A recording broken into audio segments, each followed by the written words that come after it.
دوسری جانب فیصل آباد چک نمبر 244 بصیرہ میں بسلسلہ جشن مولود کعبہ نیزہ بازی کے ایک روزہ مقابلے ہوئے۔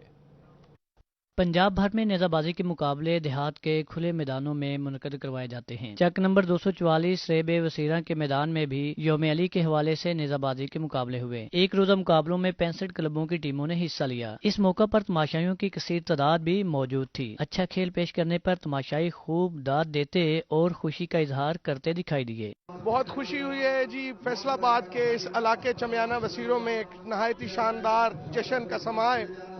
پاک مولا امیر المومنین مولا علی علیہ السلام پاک کی آمد کا دن ہے اور اس پہ ذمہ دار بھائیوں کو ایک تحفہ دیا گیا ہے وسیر برادری کی طرف سے، اور انہوں نے جشن کا منعقد کیا ہے جشن، اور دور دور سے آئے ہوئے سوار اس جشن میں حصہ لے رہے ہیں۔ دل شکنی ہے کہ گورنمنٹ کی مجھے کوئی سپورٹ نہیں، ہم یہ خود ہی سپورٹ کرتے ہیں، اور وہ اچھے جو خاندان لوگ ہیں وہ اپنے گھروں سے افورڈ کر کے یہ شوق کرتے ہیں، اور ذمہ داروں کا شوق ہے اور بہت اچھا شوق ہے۔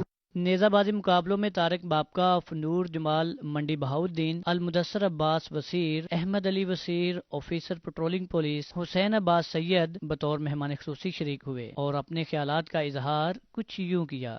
40 ٹیمیں، تقریباً 40 سے 50 ٹیمیں شامل ہیں اس ایونٹ میں، اور ابھی تک ایونٹ بہت اچھا چل رہا ہے، بہت اچھے انتظامات ہیں۔ یہ بہت اچھا پروگرام ہو رہا ہے، اور اگر اسی طرح پروگرام ہوتے رہیں تو انشاءاللہ پاکستان کی ٹیم جو ہے نا ورلڈ میں یا اولمپک میں کوئی نہ کوئی پوزیشن لے سکتی ہے۔ حکومتی دلچسپی سے علاقائی نیزہ بازی کے مقابلوں کو فروغ ملے گا، جبکہ دنیا بھر میں نیزہ بازی کے مقابلوں میں پاکستان کا نام بھی روشن ہو سکے گا۔ کیمرہ مین میاں تنویر کے ساتھ نعیم دارا، فیصل آباد۔